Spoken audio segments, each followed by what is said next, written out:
Okay, hello Oklahoma Farm Bureau members. We're so delighted to have you join us again for another feature during our Leadership Week this year. We're sorry we're not able to do it in person, but we're all trying to do our part to help get COVID under control. But we're so excited today to have with us the mayors of our two major communities in our state. And most of you have probably visited both of these communities, in many cases, not just once, but sometimes every week or on a very regular basis. So there's lots of involvement of our members with Oklahoma City and Tulsa.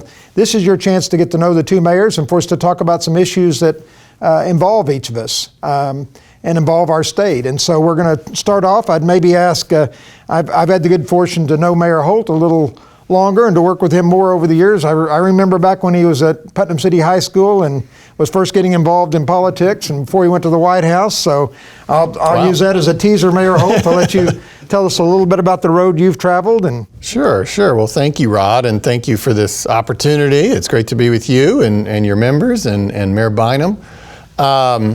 Yeah, I was born and raised here in Oklahoma City. I would have to correct you on one thing. I went to Putnam City North High School, and that would be a faux pas if I didn't address that. But I then graduated from there in the late 90s, and I went out to D.C., and I went to college at George Washington. I ended up working, interning for a couple of our Oklahoma members of Congress during that period, people you well remember, Ernest Istook and J.C. Watts. And then I went to work for the Speaker of the House, which was a pretty cool experience. That was kind of my first real paid job. And from there, went down to the White House and spent 2 years in the Office of Legislative Affairs for President Bush, George W. Bush, obviously. And, again, really surreal experiences for a young person in their 20s coming from Oklahoma City to get to work in the U.S. Capitol and in the White House. Incidentally, and you or he are going to bring it up anyway, so I'll get ahead of that. I mean, I knew GT during that time period. His story, when he tells it in a moment, will illustrate the crossover that we had during that time. And we were both, young people in D.C., which is really a young person's town, and people from the same state often tend to cross paths a lot.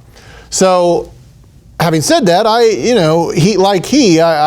wanted to get back home. In my case, Oklahoma City, had passed maps and was definitely felt like it was on the verge of something, and I had a vague sense of wanting to be a part of that. And so, in 2004, I came back here with my wife by that point, Rachel, from Philadelphia. We moved down on 38th Street near Crown Heights and Classen, and I went to work first, and that's probably where we had our most significant exposure to that point, was I worked for what's called Victory, and it was kind of running, from my perspective, what I cared about most was running what little effort was needed for President Bush's re-election in Oklahoma in 2004. And that was kind of my entree back home, and then after a few months I went to work for Mary Fallin when she was lieutenant governor and spent a year there in the Capitol. And then I got really obviously an opportunity that has sort of ultimately steered my entire life, and that was I got to become chief of staff to Mayor Cornett, my predecessor as Oklahoma City mayor. And that was an incredible time period. It was sort of the full blossoming of the Oklahoma City Renaissance. It was when we got the Thunder. It was the passage of Maps 3 occurred during that time. And I spent about 5 years there. That was where I was when I decided to run for the then vacant state Senate seat. I mean, it was going to be vacant because of term limits that covered kind of that part of the world where I had grown up, that Putnam City area, and Senate District 30. And so I was elected in 2010, ultimately served almost 8 years. And that's where I was when I was decided to return to City Hall and run for mayor of Oklahoma City. In that rundown, you see I've served at every level of government, but and I'm sure Mayor Bynum feels the same way, have found that it's just most rewarding at City Hall. You really get to see your impact.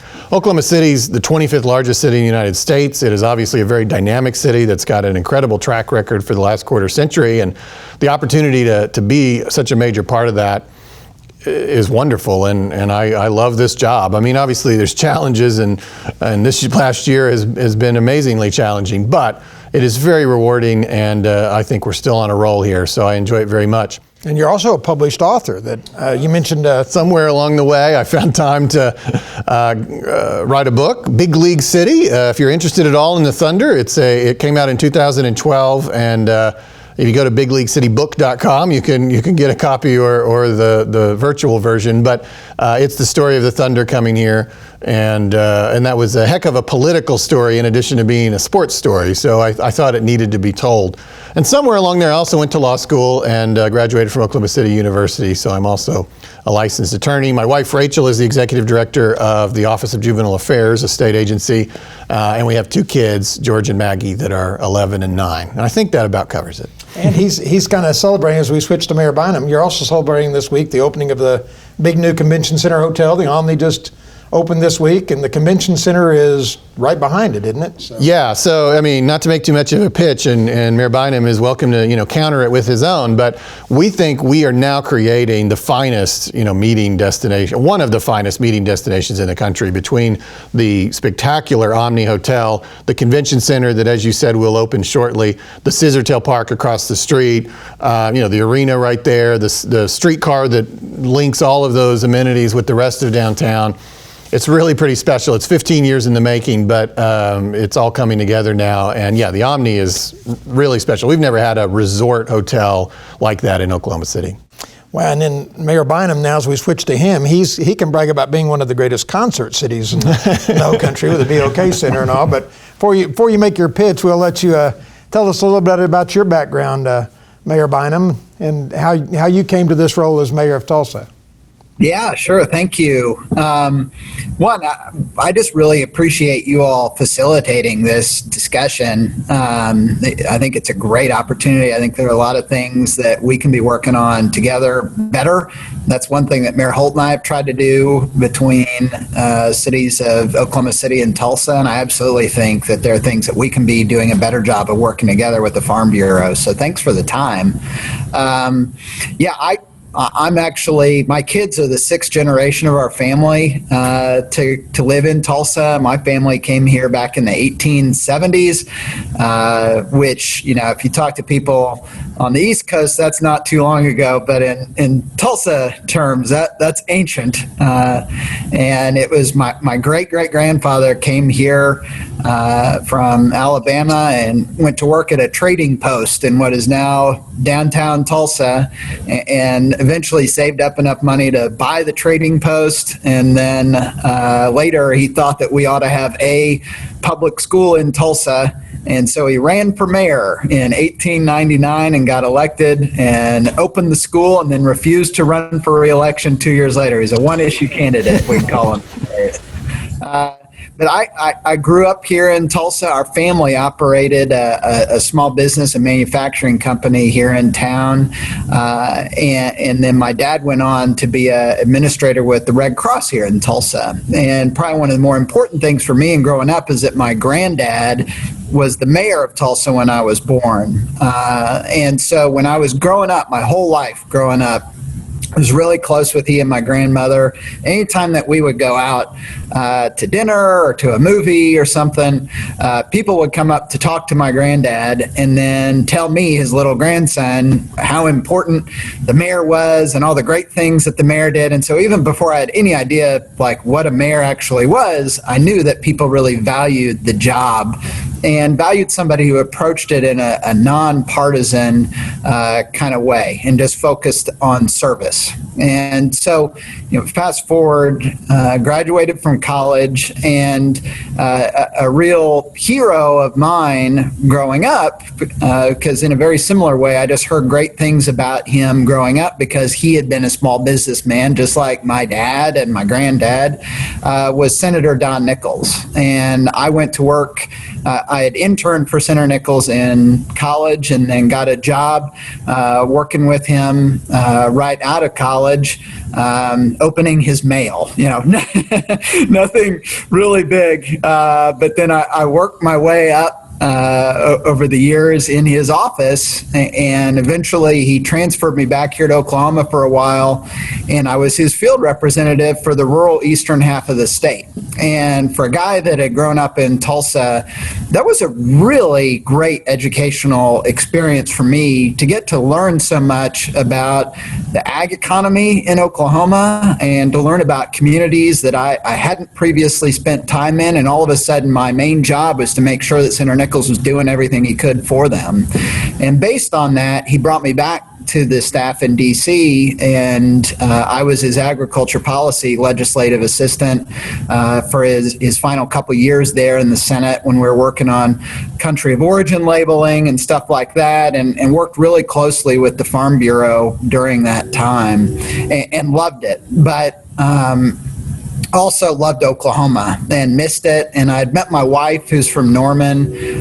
We met working on the Hill. She was working for Frank Lucas, and when I was working for Don Nichols, and we wanted our kids to grow up in Oklahoma. We didn't want them to grow up in DC. And so when we decided to have kids, we made the move back home. And as Mayor Holt mentioned, it was actually through our wives that he and I got to be friends up in DC, it was so funny looking back. We're just grunt staffers on the Hill, trying to climb our way up and really enthrall with these, history being made all around us. I think if you had told us that we would end up being mayors of our hometowns at the same time, we would have thought that sounded pretty awesome, but also highly improbable. But we moved back here, and I went to work for a company here in Tulsa called Williams & Williams, sells real estate at auction, did a lot of farms and ranches before we got into the mortgage meltdown in 2008 and 9. And then that business really took off, and I did a lot of work for them on the government relations side of things, and then ended up starting my own business that helped Oklahoma companies with federal contracting. And at that time, a city council seat opened up in Tulsa, and I at that point worked similar to Mayor Holt, worked in the federal government, and seeing how just gradual and slow the pace of change is at that level of government. And that's by design. I mean, the founding fathers set it up that way. But I had also seen, because my cousin had run for, if you're picking up on a theme here, I'm the fourth member of my family mayor of Tulsa, but my cousin ran for mayor and got elected. And I saw just how fast the pace of change in local government was, how you could really get things done in a tangible way that improved the daily lives of people that you care about. And so a city council seat opened up in Tulsa in 2008. And I decided to run for it, and was lucky enough to get elected, and did that for 8 years, and loved being on the city council. But I didn't think that we as a city were aiming high enough. Had all the respect in the world for what Oklahoma City was doing. I thought they were a great example of what a community can accomplish if you're willing to set high goals and work together towards them. And I wanted to see us doing more of that in Tulsa. And so I ran for mayor against the incumbent mayor, who I liked on a personal basis. I just didn't think he was aiming high enough. And was fortunate enough to get elected in 2016, and was just reelected this past summer, which, boy, talk about a great time to be running for reelection in the middle of a pandemic and a national recession and everything else that happened in Tulsa last summer. But was very grateful to be elected to a second term, and am now here in this. And I will say, one of the things that I've really come to appreciate as mayor, when I was working for Senator Nichols, I saw how important the ag economy was to eastern Oklahoma. But as mayor of Tulsa, it has really reinforced me how important rural Oklahoma is to the ability for our city to thrive. Whether that's from a tourism standpoint, but also just a business standpoint. I mean, we were talking before we started recording this. I mean, one of our great drivers is for our economy here in Tulsa is the Port of Catoosa, and that is heavily agriculture exports from Oklahoma to all around the world. And then, of course, I grew up going to all the farm shows and rodeos and stuff that we have here, where we're bringing people from all around the region here to Tulsa. So there's definitely, I think, a great synergy there between rural Oklahoma and our cities like Tulsa or Oklahoma City, our abilities to thrive. And so it's really important to me as mayor that we have a good working relationship between the two of us. And so super thankful for you all setting this up today. And I'll conclude by saying, I mentioned our kids are the sixth generation of our family to grow up here, and they are 14. Our son he is day by day claims that he's taller than I am. We'll see. And then we have an 11-year-old daughter as well. So does he have the mayor gene as well, or? I think she does. She's the boss in our house. She's the smallest and youngest, but tells everyone else what we're going to do. Well, we're very glad both of you chose to come back to Oklahoma from your time in D.C. and return to your Oklahoma roots. You kind of led into the area that I wanted to talk about next for a little bit. Is so often these days, I think folks in the city don't realize how dependent they are on folks in rural Oklahoma and the countryside, and folks in rural areas sometimes forget how dependent they are.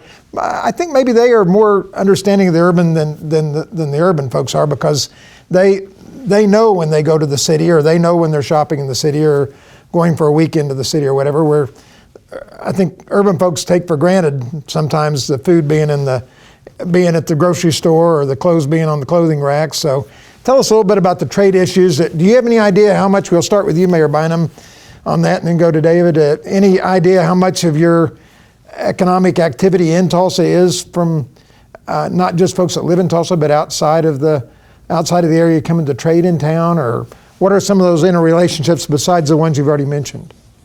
Well, I mean, I can tell you, and you can really see a good example of it right now because of the pandemic we're in and the impact that it's had on tourism in Tulsa. Our sales tax revenue is down about 8% year over year.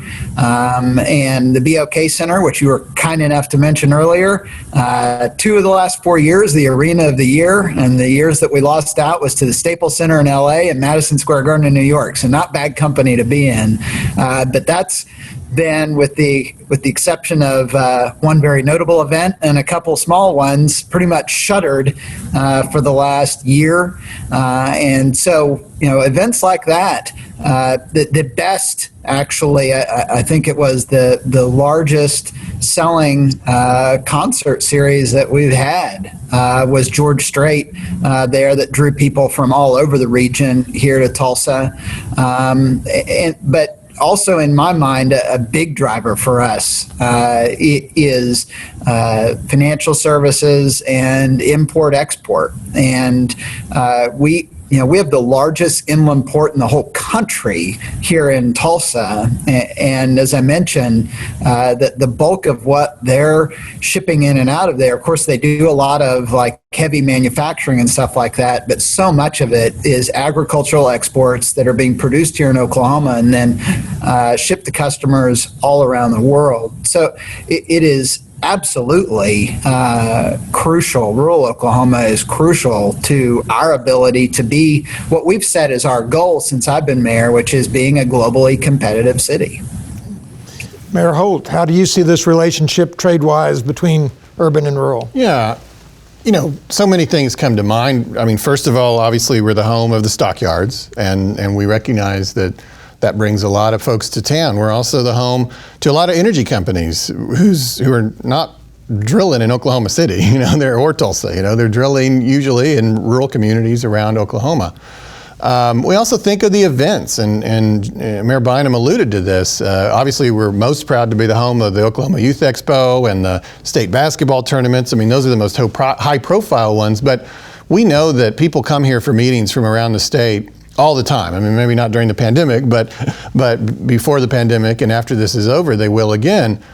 And our sales tax, we always kind of estimate, is about 30 to 40% coming from people who don't live in Oklahoma City. And a lot of that comes from the rural communities of Oklahoma. So I'm very conscious of that. I'm very aware of that, and I try to remind our populace how much we depend on the economic activities of people who live all over the state of Oklahoma.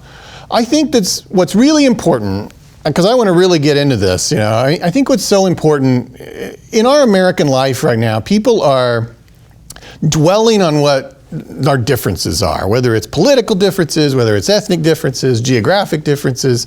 And this is just another example. And national politics and national media have fed this division between rural and urban. So as much as I want people in Oklahoma City to understand our economic interdependence with rural Oklahoma, I also want them and rural Oklahomans to understand our basic human interdependence, that we're all the same. And sometimes it can feel, I suppose, when you're looking at Oklahoma City and Tulsa from rural Oklahoma, like we're very different. Like, we probably have a more significant diversity of ethnicity and religion here in Oklahoma City and in Tulsa. And that's probably true, but that's just part of living in a city. And it probably looks from afar that we make a lot more compromises in the way we live than you would have to. And that is inherent in living in a city. There's things we make people do in Oklahoma City that I know. My dad lives on a ranch west of McAllister, like that would drive people nuts in unincorporated parts or in small towns in Oklahoma. The compromises you have to make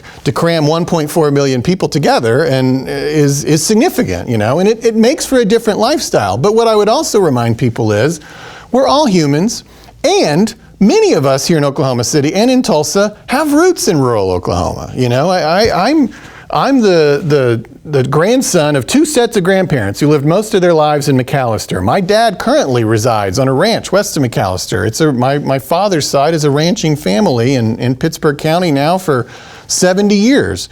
Those are very common stories in Oklahoma City and Tulsa. Many of us, are 1 to 2 generations removed from agricultural families that made their livings outside of Oklahoma City and Tulsa. And of course, those communities don't love to hear that people migrated to the cities, but it is what it is, right? And there's a little bit of the opposite that happens as well. So our interdependence as human beings is the first thing we need to remind ourselves of, that we're not all that different. And don't let people in New York or DC tell you different on cable news shows, that we're all Oklahomans. We all, enjoy each other's company. We all have families. We all want the same things. And then after we've established that basic humanity and respect for it, then let's also remind each other of our economic interdependence and be grateful for that and respectful of that. And I think Oklahoma, one of the things that has always held it back is division between Oklahoma City and Tulsa, Oklahoma City, Tulsa, and the rural areas. And if we would be more united and have a more cohesive strategic vision as a state, we'll be better off. And I hope that GT and I and the Farm Bureau can continue to carry that message and work on that cohesive vision. Well, because of time, I'm going to go ahead and skip to one of the areas where we've had some dispute the last few years. Both of you have been in parties pushing to expand your municipal tax base into ad valorem. You all have expressed concerns about being so dependent on sales tax and wanting to open the door to ad valorem. Those of us in rural Oklahoma and in agriculture, and a lot of you, Mayor Bynum mentioned a small business background. Many small businesses, in addition to farms and ranches, are very capital intensive, where they have to own a lot of land and have to own a lot of equipment. And so the ad valorem tax is a very, very punitive, very high cost of business to those types of operations. And so it makes our members very, very concerned about anything that happens in the ad valorem arena. But you all have been pushing to open up with these safety and security districts for, I think right now the proposal that's on the floor is for a 5 mil ad valorem for that. I guess we'll give you a chance to tell our members why you think that's important or why you want to do that. And our members have been very firm on record to date that of concern. And I will say, in fairness, sometimes it's not so much concern. Many of them are volunteer firemen and firefighters and volunteer sheriff's assistants and so forth around the state. So a lot of them are involved in security and have a sensitivity for that issue. But there's a big concern that the 5 mils is just a nose under the tent, and that what you all really want is a lot more than that would follow winning the safety and security deal if you did it. So I'll throw that out for you all to make your case and say why you're trying to get to our ad valorem tax. Right.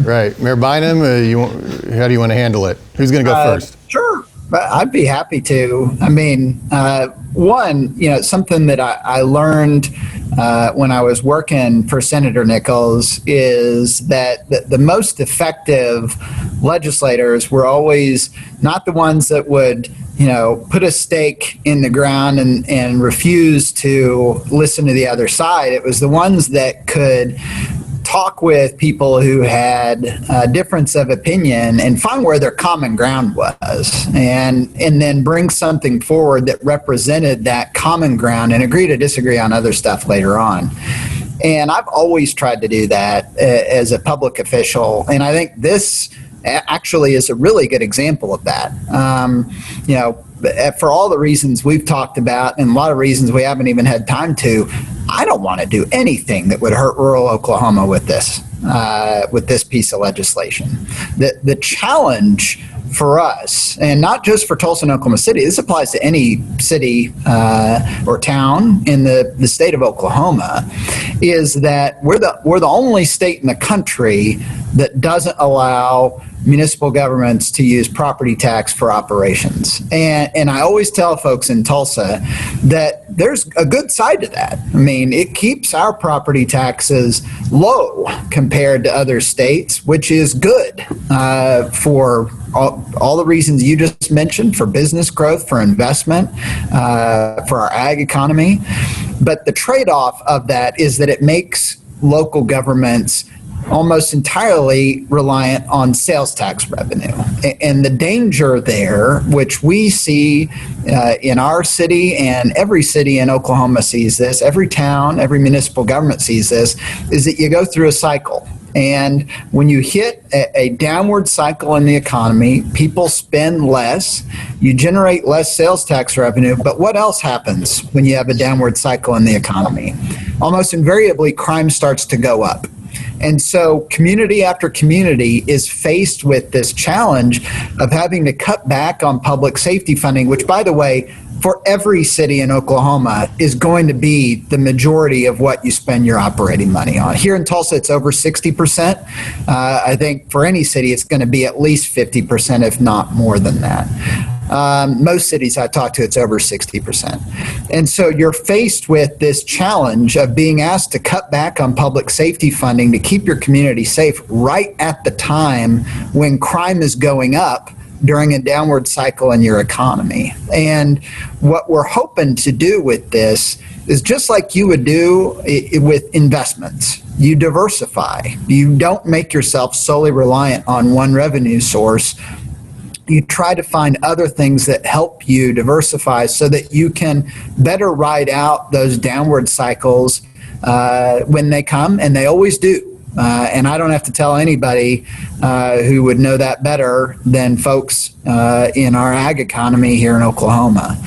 So what we're trying to do with this is simply create something that helps reduce that heavy fluctuation for public safety staffing and help keep local communities safer. And for me, I'm also very cognizant of the fact that we've probably never been in a moment in American history where it's harder to work in law enforcement than it is right now. Men and women who go into law enforcement right now are extraordinary people. That's the only way that you can describe somebody who would knowingly go into a job where you risk your life every day, you subject yourself to scrutiny every day. Here in Tulsa, if you're going to be a police officer, you wear a camera all day long everywhere you go that records every interaction you have with somebody. Imagine any of us having to do that in our jobs, and yet that's the level of scrutiny that's being placed on law enforcement. We tragically lost a sergeant who was murdered in the line of duty this past year. And another officer who was shot in the same incident and has miraculously survived.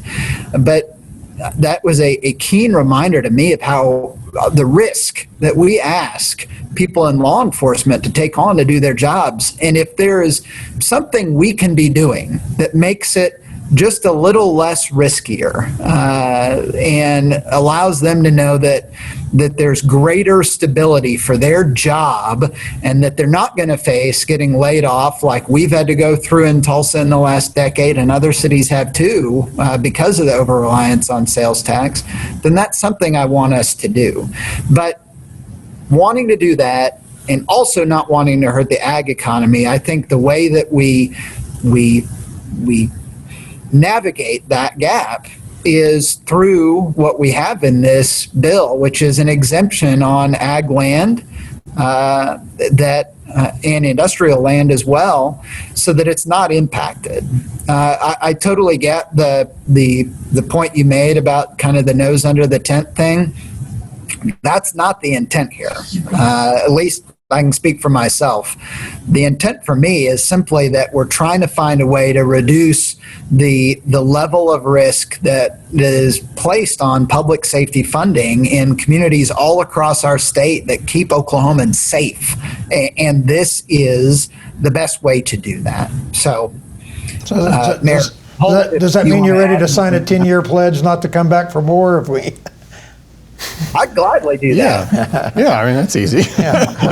If I would just add, I think that for me and Mayor Bynum, I think we just want your members, if they were to listen to everything he just said and everything I'm about to say, to have some empathy for our position and understand why we feel this way and what we're trying to address in our own communities, and how desperately that revenue diversity is needed. As he said, we think the only state in the union that doesn't allow cities to tap into property tax for operations.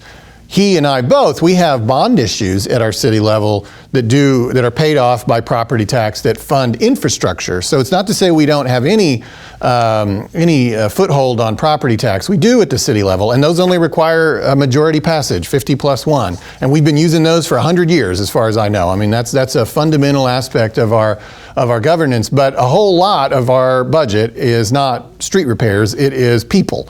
It is operations. And as he said, we're the same. About 2/3 of our budget are police and fire salaries. And we cannot use any property tax for that. And so we're just looking for a little bit of revenue diversity. And as much as I ask empathy for that position, I want to remind there's been already in the proposal a lot of empathy for the Farm Bureau's position by making sure, well, first of all, this only is applicable in cities. I mean, that's obvious, but it's worth mentioning out loud. This isn't going to happen. If you don't have property in the city limits of a city, you would never be affected by this. This is only applicable in cities. It is capped at 5 mills. So in Oklahoma City, to put that into perspective, that's about $25 million a year. Our total budget is over $1 billion.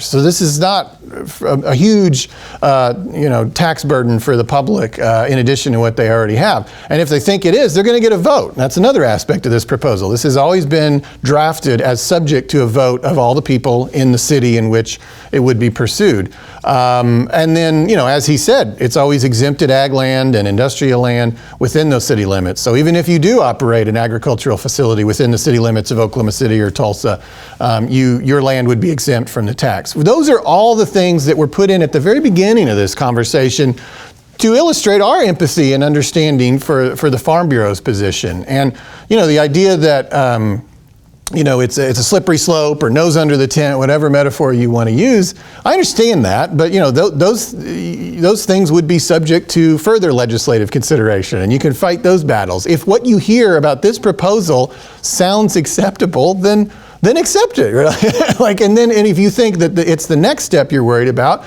then let's fight the next step. But as Mayor Bynum said, I'd sign a 10-year pledge in a heartbeat. Like I couldn't imagine wanting. It took 100 years to get here. I can't imagine that we'd want to go back in anytime soon. Certainly not in my public service lifetime would I want to go back and do this again if we were to secure it. It would take years just to implement, because we don't even probably have any immediate plans. I think Tulsa might be more aggressive on it if they got that ability, because you got to go have a vote of the people. I mean, this is not something that would happen overnight. But it would help give us just a little bit of fiscal diversity that sure would have been helpful in a year like this. You should, if you pay attention to local government in Oklahoma, look at the different comments and responses that are coming out of the city of Tulsa and Tulsa County and Oklahoma City and Oklahoma County. Oklahoma County and Tulsa County are sitting pretty. They don't have any revenue problems because they have property tax, and it's a very steady source of income. We had to make cuts immediately. Sales tax is responsive to the economy faster than any other revenue stream. So we were cutting things in mid-March, as soon as this COVID-19 recession hit. And it would have been nice to have a little bit of a hedge against that by having 5 mills on a property tax. It wouldn't have fixed everything, but it would be very helpful, and it's for a fundamentally important purpose. None of your members obviously would quibble with the idea that we've got obligations to our citizens in regards to public safety, police and fire. And I would hope that we could find a way to work together so that we can address those needs in our communities and yet not infringe upon. I'm well aware of your historic opposition to property taxes. We think all those protections have been put in place, and we hope that we can continue to have a productive conversation about it. As we wrap up that subject, I was going to close with just giving each of you a chance to any other things you see, opportunities for us as rural and urban to work together, still recognizing, as you point out, that we're all humans and we don't want to have too much division on these things. But any last call of any other points that you all want to make on the safety districts or the ad valorem issue? Mayor Bynum? I would just say, again, to echo Mayor Holt, if that helps put folks' minds at ease about the intent here, I'd gladly sign that pledge because that really is, I laugh when he said it, but he's exactly right. Like, this is 100 years in the making to get us to this point of this conversation.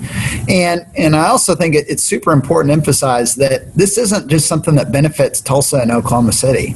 This has the potential, if the folks that live in those communities choose to cast that vote, can benefit law enforcement in cities all across the state of Oklahoma, from Miami to Guyman and Broken Bow over to Altus.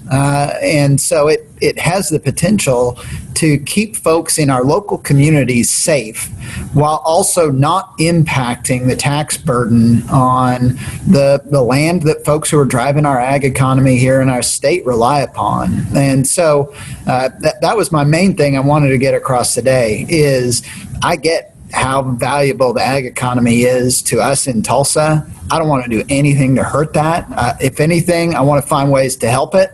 And I would love to have that conversation, rather than, I think today was really valuable.